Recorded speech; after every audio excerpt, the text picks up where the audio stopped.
Hello pre-calculus students, and welcome to our continuing series of videos on the principle of mathematical induction.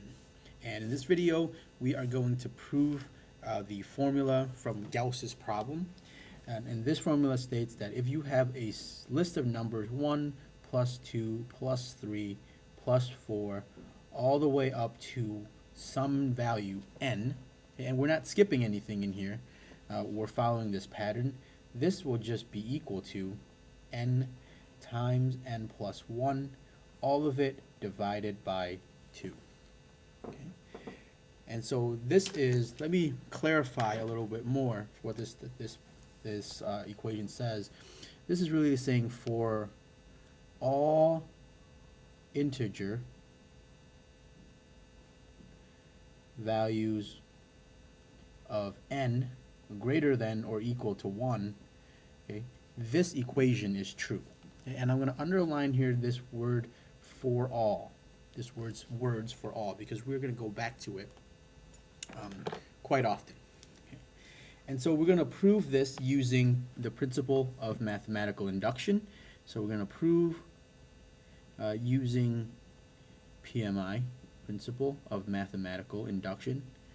And the mathematical here is the important part. There's probably other inductive types of statements that you may have learned before, but this has some solid mathematics behind it.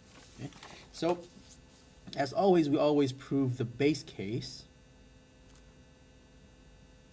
And we say in the base case, because this is saying for all integers n greater than or equal to 1, the first number that you're going to start with is 1. Okay? So is this statement true when n equals 1? Well, we can test it very simply. On the left-hand side, you're just going to have one number, 1. On the right-hand side, you're going to have 1 times 1 plus 1 over 2, which is equal to 1 times 2 over 2, which is equal to 1, which is equal to the left-hand side. And this completes the proof for the base case.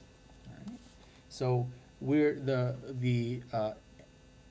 statement that we're saying here is that this equation is true for all values of n. We just proved that it was true for a particular value of n, namely 1, the first value. Now let's go on and let's prove the inductive case.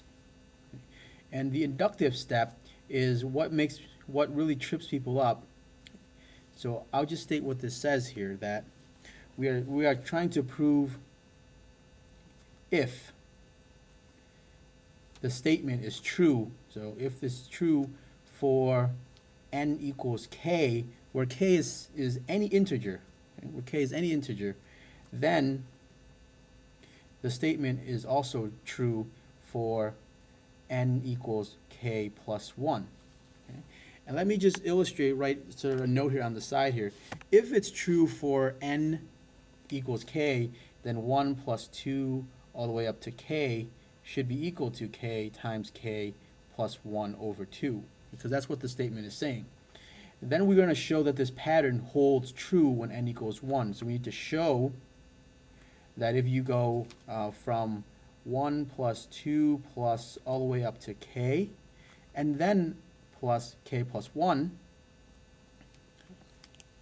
you add on this part at the end, this pattern still holds. In other words, this is still equal to, instead of k, you have k plus 1, and in the parentheses you have k plus 1 from before, all of it over 2. Now, you are probably thinking that this is circular reasoning, and let me go back to the original statement, the original claim here, to sort of explain why it's not. Okay? This is a statement with the qualifier for all. So we're saying that this is true no matter what value of n you substituted in here, no matter what value of n, for all integers. In this case here, we are not assuming that this is true already. We are assuming that it's true only once, only for one value only for one integer, k. Then we're using that truth, okay, that assumption, to prove that it must be true for n equals k plus 1. Okay, so it's this for all here that makes this statement, this original claim, a much more powerful statement than what we're doing here in the inductive step. The inductive step is only claiming that it's true for one value. Okay, we know that it's true for k. We don't know if it's true for k plus 1. That's what we're trying to show. So now we can proceed. We want to show that this is true. Okay? So this is the left-hand side. And it's going to be 1 plus 2 plus dot dot dot all the way up to k, and then plus k plus 1. But this whole thing here is equal to, and this is why we can use it's important to use this assumption here, using the inductive assumption. This part right here is equal to our claim, or our hypothesis. K times k plus 1 over 2, and then plus this part, k plus 1. Okay. And then from this point on, it's just a lot of, a little bit of algebra and arithmetic. So this is really equal to, and I'm just going to multiply the top and the bottom here by 2 so that we can put these together. So this is k times k plus 1 plus 2 times quantity k plus 1, all of it over 2.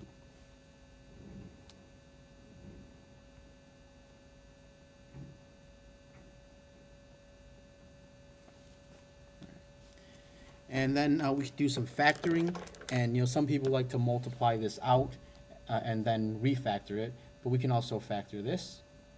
We can also just pull a k plus 1, use a better marker here. We can also use factor k plus 1 out of there. So this is equal to k plus 1. And what we have left is k plus 2, all of it over 2. Okay? And you can see here that this is equal to the right-hand side. This is the right-hand side that we originally started out to prove. So now this is equal to the right-hand side. Okay? And so now we're done. Okay? Now what this whole process is saying is that this claim, this is a claim for all integer values. It's true for the first integer value. And if it's true for any other integer value, then we can use it to prove the next step. Okay? So this is really a statement about the method of proof.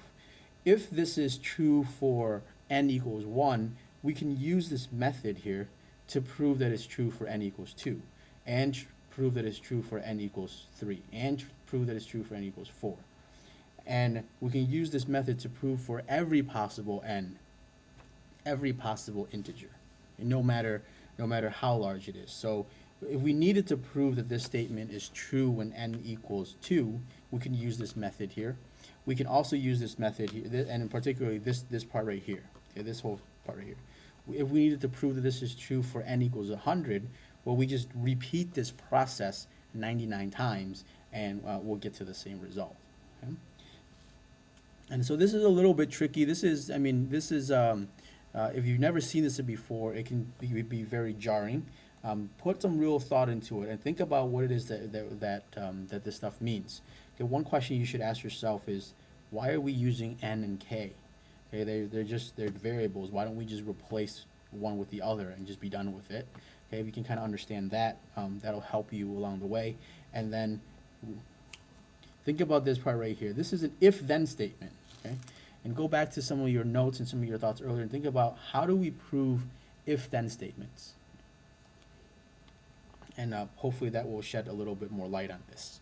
Okay, so thank you for watching. Have a wonderful day. Be sure to watch the next video where we will try a couple more difficult problems.